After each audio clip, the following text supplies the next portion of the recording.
Good morning, good afternoon, or good evening. My name is Raul from Secure Signing, and you're here for our webinar entitled Signed, Sealed, and Delivered: How to Prevent Common Mistakes When It Comes to Digital Signing. And we're going to be talking about 3 pitfalls. And we're lucky because we're joined here today by my colleague based in Australia. Peter, please say hi to our audience. Hi guys, my name's Peter Nicolau. I'm based in Sydney, Australia, and I'm basically helping customers in Australia, getting things signed, sealed, and delivered. I'm yours. All right, thank you, everyone. So, what are the different pitfalls? Let's start with the first common pitfall that people face when it comes to digital signing. It's that people aren't sure who actually signed the document. So what do you mean by that? So I'm going to throw this question back to the audience. How do you ensure the identity of the signer? So if you could please comment on the chat box, or even for you, Peter, before you joined Secure Signing, how did you ensure the identity of your signer? Is that Peter? Well, I don't think. is it me? We don't know. How do you know the person who's signing the document actually is that person? Okay. Now we've heard lots of stories out there of individuals who have had documents signed by other people. There was a case for example, in Australia where a husband signed on the behalf of his wife to get the mortgage extended. Okay, she had no idea that she was getting the mortgage extended. Okay, he got one of his mates to witness it, and it was all good and dusted. And then the shit hit the fan basically when they just, the wife got the documents and discovered that they had their mortgage extended, and it's like all hell broke loose. Yeah. So you need to, when in the day and age we currently live in, and this is the thing, it's like you can have scammers, you can have people, unidentified people who, sign these documents, there's identity theft, there's all sorts of things that happen. So in the day and age we currently live in, when we're doing most of our stuff online now. When you're applying for loans, when you're getting car finance, when you're, whatever you're doing, you need to make sure that, the right person is signing that document, okay? And that works on both sides of the coin, from a business perspective and from a, consumer perspective as well. Yeah, definitely agree with you, Peter. That's why with your signing platforms, you need to make sure that you make use of the security features. And what security features should people look out for, Peter? Well, things like, and in our platform, you'll see, and there's a reason, I'll get to the reason why I've got the wig on in a second, but you can do like email passcode, which is, the lower level when you're just signing things like NDAs and things like that, but standard documents. You can do credible witness passcode as well. You can just use your PC password, at the lower end. And then we start moving up in the security ranks where, it's kind of, you need an SMS, sent to your phone. So you need to be in front of your PC, you get the SMS. So you need to have 2 devices active to actually do that. And then we go into the next level, and that is what we call ID verification, where basically, you need some sort of government ID, which is a passport or a driver's license, which has some unique identifiers on them, which we recognize. Okay, you take a photo of the ID, then you take a selfie. We compare biometrics to make sure of the photos, and we confirm that that's the right person. But we also look for those unique identifiers to make sure it's not a forged document as well. Okay. And then so in other words, Yep. Sorry. I was going to keep going up the ranks, and that is the SMS and the ID, because then you can get both in there. But then we've got one unique feature in our solution where we do the ID the video confirmation, where the person's asked to do a video of themselves doing a particular gesture. It could be a smile, it could be moving your head from side to side, it could be something like that to verify that you are an individual, and that video then gets stored with the document. So if you do go to the courts it's undisputable evidence that the person who signed it is the right person because there's a video of it. And that's why I'm wearing the wig, because if I signed the document today and did that video, guess what? That ain't me. So that's how you can, and we have a finance company in Australia that actually uses it for their very high-end loans that they do to confirm that the individual, and their words were, it's undisputed evidence that the person who signed it is the correct person signing that document. Thanks, Peter. And the best thing about the video confirmation feature is that this is part of our service, so there's no extra cost for this. If you want to use some of our extra security features listed over here, like the SMS and ID verification, there is a cost to that. And if you think about it, SMS can even be bypassed if, let's say another person has possession of your phone, so might not be as secure as video confirmation, which, as Peter mentioned, is rock hard evidence. Right, Peter? Absolutely. Correct. Yeah, sure, there's an additional cost, but, that's all part and parcel of the security standards that we're using. Mm-hmm. And if you're interested, we actually had a webinar about using the video confirmation feature about a month ago. If you're interested, let us know and we can send you a recording of that video. And I was wearing the same wig too. Thought you were blonde then. All right, thanks for that. So that's the next webinar. So that, blonde next time. Yeah. So that's the first pitfall. How do you ensure the identity of your signer? Make sure that you use a way that is tamper-proof.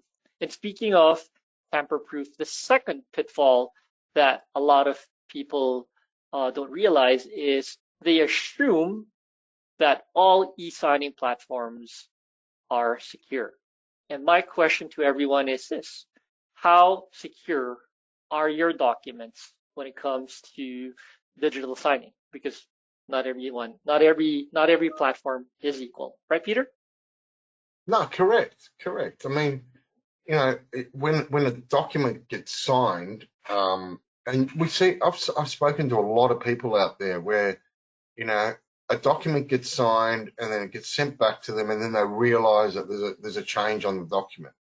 Okay. When you sign a document, a mortgage document or something like that, if there is a change on it, you need to initial it in some way to verify that you've recognized the change. Okay. So in an e-signature world, if a document gets changed on the way, so, when we send a document out to get signed, it gets signed. Once it gets signed, it gets sealed. Once it gets sealed, it has a mark on it that says it's been sealed. Okay. The minute that document gets opened up again, okay, and the role's actually showing on the screen now, right at the top, it says signed by all signatures are valid. It's a green tick. It hasn't been touched. If Raul was to go in and make any changes to this document, I made a comment on this document. Yeah, there you go. So it says there that it's been signed, but since it's been signed, it has changed. So all of a sudden, you know that there's been a change made to this document, and it's not the one that's signed. So that makes a document invalid as well. Yeah, and there have been instances where some people signed a bank document, signed it, submitted it, and then they realized that, oh, let's say there's an error in the account number. What happened was the bank didn't send them a new document to sign. They just fixed it after it has been signed. So from a credibility standpoint, not good. Yeah, Raul, the reality is sometimes people will do things, and sometimes they're nasty things. People will go and add an extra zero or do something stupid, but in a lot of the times people are just trying to help, okay? But the reality is once you cross that line, and it invalidates the document becomes invalid, because it changes. And you can present that. You can show that to an individual because it'll be in there that it's been changed. So it's like, yes, I signed the document, but it was altered after I signed it. So you've got the evidence there to prove that you signed it, but it was changed after you signed it. So, you had no idea. So it Yeah, becomes and an going yeah, yeah, and going back to that example, yeah, the only reason why the bank changed it was to make it easier for Mike. He's our boss, and he was the one who told us about it. So it was, yeah. just to make it easier, but from a security standpoint, it might not be too good. And then think of it from a business perspective, Raul, for a second. It's like Hmm. if stuff like this happens and it gets out that, documents aren't being through, what's the reputational damage to a business, a finance company that actually does that? Or even, if you're talking local governments, for example, you know, your constituents get whiff of, things are changing on the way through Hmm. after they've signed.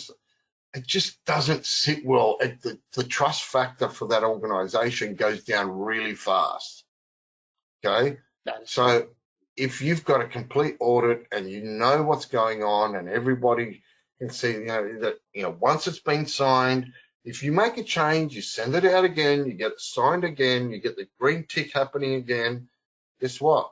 Everybody's, happy, and there's a huge trust factor with the organization because all of a sudden there's a complete audit trail there that says, hey, you know, yes, it was changed, but it was changed. We were notified about the change. We had to re-sign the document and it was all done correctly, you know.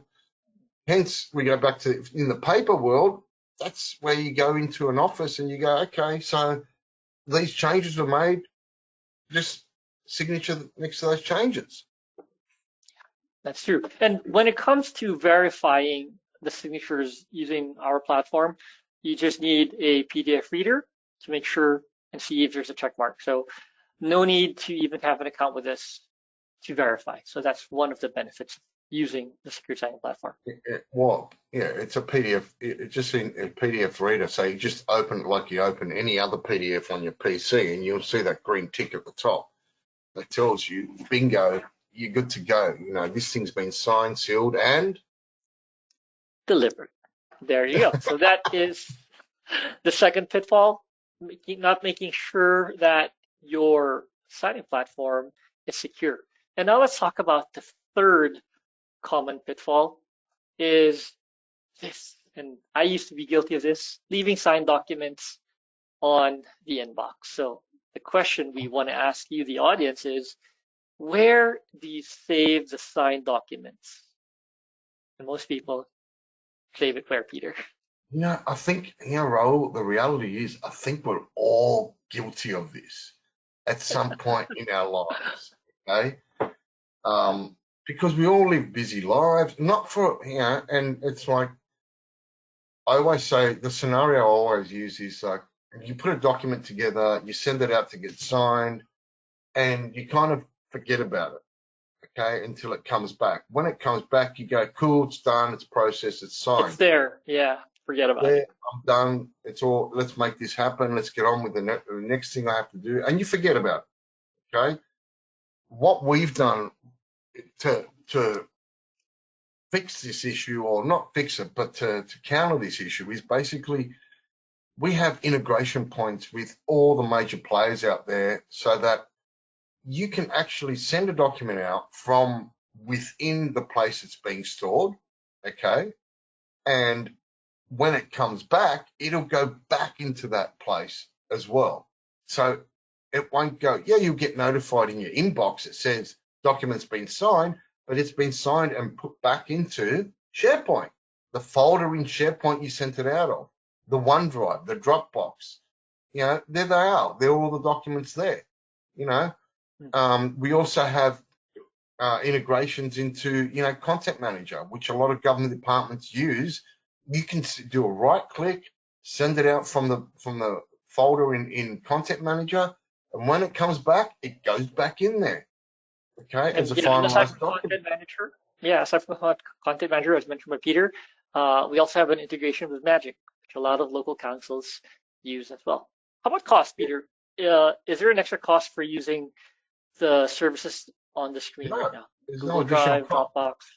Yeah. No, it's all part of the solution. It integrates in there. You literally, this is one of the things is you can go to the Microsoft site, for example, and just download the integration for SharePoint and install it. Or download the integration for Microsoft Word as well if you wanted to. Okay, it's all just up on the site. Go in there, download it, install it, and away you go. You can see here the site that rules. At the top of the page there, you've got one of the menu items is secure signing in SharePoint. Cool. So by dropping that down, you can get a document sent out to sign, and then it'll come straight back into this folder as a signed document. Bingo. You don't have to worry about it. And here's the other thing that we didn't cover, and this is what happens if Raul decides to go on holidays for 6 months to the Bahamas? Okay, if he's left these signed documents in his inbox, I don't have access to those documents. The business then has a problem. There's no business continuity all of a sudden. Mm-hmm. Okay? How am I going to get access to those documents? I've got to go to IT, get them to go into his inbox, see if they can find it, and then pull it out and send it to me so that I can get it. Becomes a major hassle. Okay. And aside from the accessibility issues, Peter, inboxes. Talk about security. Are these safe? That's the other problem. It's like we're hearing hackers all the time going in and trying to get into our inboxes and get into our mail and all that kind of stuff. We also have, on our laptops, on our phones, our emails, it's not the safest place to keep important documents. They should be going into the system that is going to lock them down and make sure that these documents aren't vulnerable to being attacked by anybody. Because the last thing you need is it getting out. Because let's be honest, if you get hacked and all these documents get out there, you then have to report it to the government as a breach of your security, and then you're going to have your customers worrying about, did their information get out? Because there's a lot of private information in there, driver's license, things like that in there. Did your information get out? How did it get out? Who got access to it? And then the reputational damage on the brand, on the company, goes down again. Can we trust that company? Can we trust these guys with our information? How are you securing it? There's all these things that go around. So, and these are the things that I think we don't think about when we're handling these important documents is we just want to get on and do business. It's not our job to secure these things, okay? But at the end of the day, it just takes one mistake to cause this damage and cause a lot of damage to an organization. Yeah, and aside from security, think about audits, Peter, right? What happens if you get audited?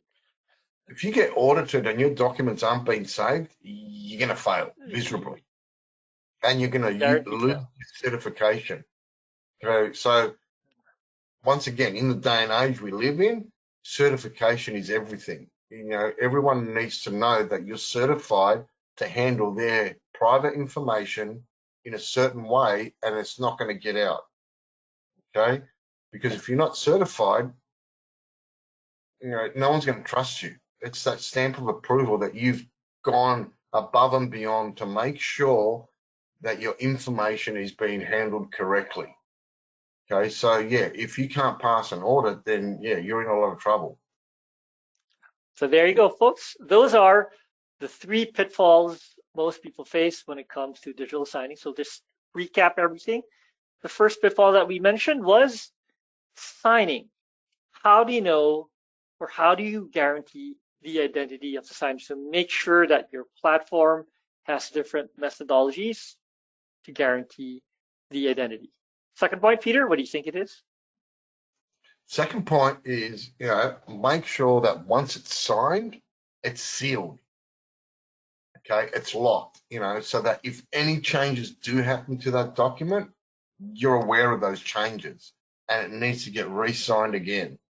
Okay, because things happen, people change documents, things move around, and that's fine, but make sure you've got that tick at the top of the page that says it's been signed by you and has been tampered after the fact. And the third bullet point is delivered.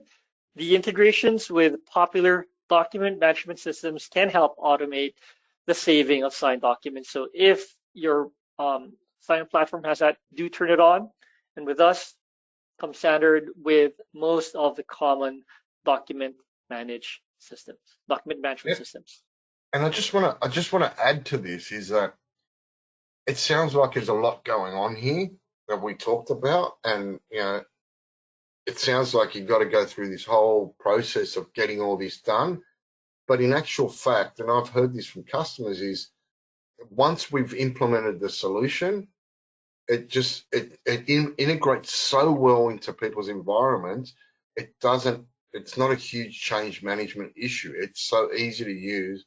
It's just a matter of just going in there and sending your documents out, and then everything's secured, okay? Because our solution takes care of the rest, okay? It's all built in to make it as easy and as powerful as possible. And I always say, well, what do I always say? We are the most secure signature platform on the planet, okay? Because there you go. one, we make it easy, but two, we lock it down so tight that if it gets tampered, if it's the wrong person signing, if it's stored in the wrong location, we can help you with all that kind of stuff. There you go. So thank you, folks. That is our webinar for today. If you have any questions, please type it on our chat box. Or if you'd like to reach out for a demo, if you want to see a deeper example of our integrations, feel free to reach out to Peter and I. Our emails are on the screen. Peter? Are there any questions right now? Let's see if we've got any questions right now. Any coming through? Anybody got any questions? Feel free to type them in the chat box right now. If there's no questions, that means that we've answered all your questions. So that's it for Secret Signing for this year. Do join us next year for our upcoming webinars, and we look forward to seeing you then.